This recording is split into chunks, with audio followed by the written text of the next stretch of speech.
Hello everyone, good morning. Welcome back to my channel Stree Hope. दिन की शुरुआत हुई सुबह के 4 बजे से और आप सबको जय श्री राम, राधे राधे, जय माता दी। कैसे हो आप सब और कैसे चल रही है आप सबकी पढ़ाई? तो यहाँ पे मैं फाइनली उठ गई थी और मैं अपनी फ़र्स्ट स्लॉट स्टार्ट करी। फर्स्ट स्लॉट में सबसे पहले मैंने लिया था अपनी हिंदी। तो चलिए फिर देर ना करते हुए हम अपनी 1 घंटे की जो स्लॉट है उसको कंप्लीट करते हैं।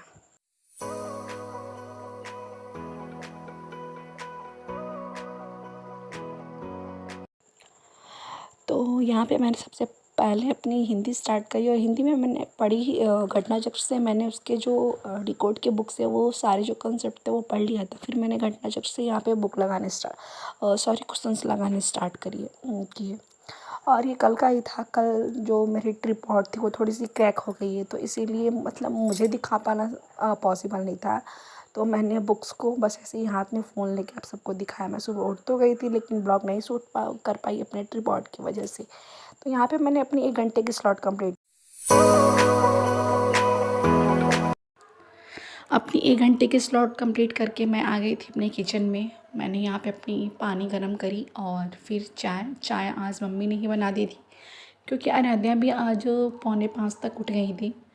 तो उनसे मुझे ज़्यादा प्रॉब्लम नहीं होता है, वो मेरे साथ में मतलब कि उनका ये है ना कि थोड़ी सी वो बहुत शांत है, तो अपना वहीं रहती है, अपना खेलती है, मैं अपनी पढ़ाई कर लेती हूँ। उनको लेके ज़्यादा परेशानी नहीं होता या बहुत ज़्यादा वो परेशान नहीं करती हैं।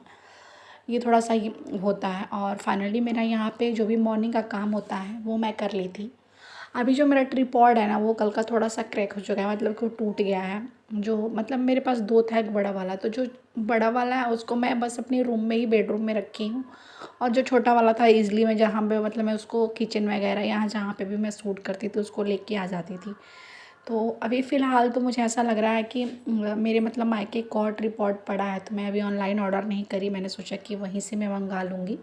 फालतू का क्या इतना वो करना, पैसे खर्च करना। एक तो है ही है, वो मैंने मतलब मंगवाए हुए थे तो वो ऑलरेडी है, उसको मैंने बेडरूम में ही लगा के रखी है। तो जब तक नहीं होगा तब तक थोड़ी सी जो मेरी, जैसे मान लीजिए मैं अपनी डेली ब्लॉग हमेशा आप लोगों के साथ शेयर करती हूँ, तो शायद किचन के काम जो होंगे ना वो शायद मैं नहीं शूट कर पाऊँगी, अपनी स्टडी से रिलेटेड चीज़ें कर पाऊँगी, क्योंकि वो बड़ा वाला ट्रिपॉड मैं इधर उधर लेके नहीं कर पाऊँगी, वो कुछ ज़्यादा ही बड़ा है।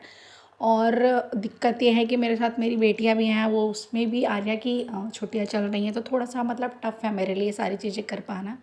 यहाँ पे मेरे जैसा कि मैं हमेशा ही कहती हूँ कि मैंने 2 दिनों के ब्लॉग इंक्लूड करती हूँ, तो उसमें मेरा 1 दिन का था और 1 दिन मैं मतलब नहीं उठी थी मॉर्निंग में। रीज़न ये था कि मतलब रात को ही देर तक पढ़ाई कर ली और मॉर्निंग में नींद नहीं खुली, क्योंकि मतलब खुला 5:30 बजे के करीब में, और 5:30 बजे से तो मैं अपनी किचन में ही लग जाती हूँ।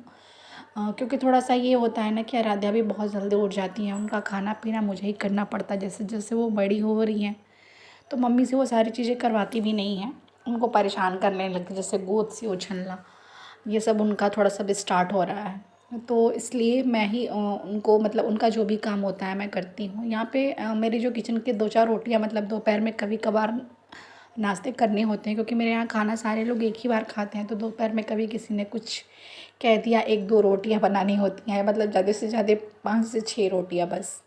तो बस वहीं पे। और यहाँ पे ये लोग बैठ के अपना गेस्ट रूम में टीवी देख रही थी, मम्मी वाले रूम में, मम्मी आगे वाले रूम में रहती हैं वहीं पे।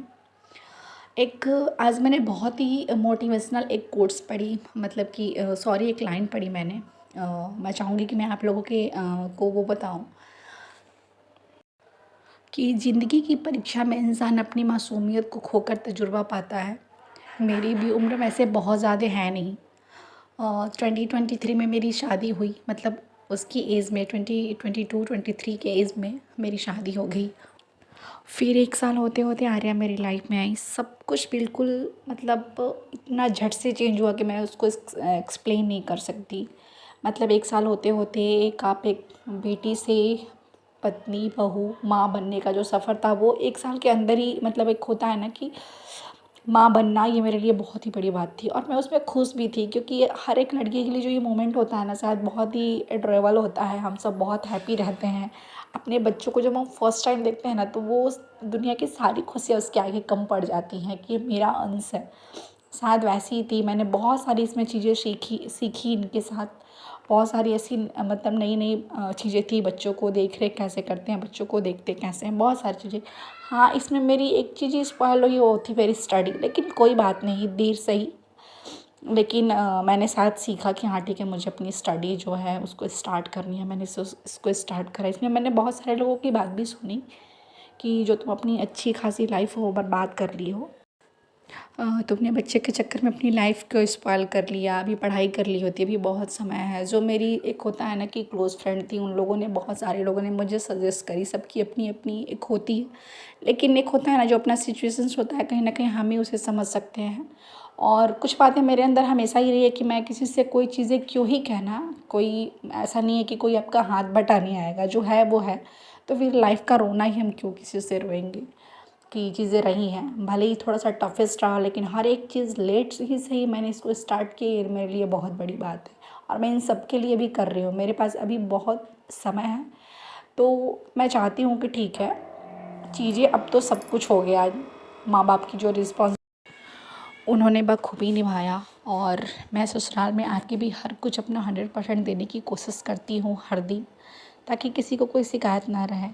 हम परफेक्ट बनने की चाहे कितनी भी कोशिश करें, वो तो 100% कभी भी कोई परफेक्ट बन ही नहीं सकता, लेकिन हाँ, हम अपने से कोई गलती ना करें, बस हम ये कोशिश कर सकते हैं कि हम जानबूझ के किसी को हर्ट ना करें। और मैं हर दिन चाहती हूँ कि ठीक है, मेरी जो भी मेरे परिवार के प्रति जो मेरी ज़िम्मेदारियाँ हैं, मैं उसे बखूबी निभाऊँ, और साथ में मैं अपने सपने को भी पूरा करने की कोशिश करूँ। क्योंकि अगर मैं सबको खुश रख पाऊँगी, तभी मैं अपनी पढ़ाई भी कर पाऊँगी। अदरवाइज़ अगर मैं सबको डिस्टर्ब करी, तो उसमें मैं खुद ही बहुत ज़्यादा डिस्टर्ब हो जाऊँगी। तो इसीलिए चीज़ों को कैसे हैंडल करना है, ये हमें पता होना चाहिए।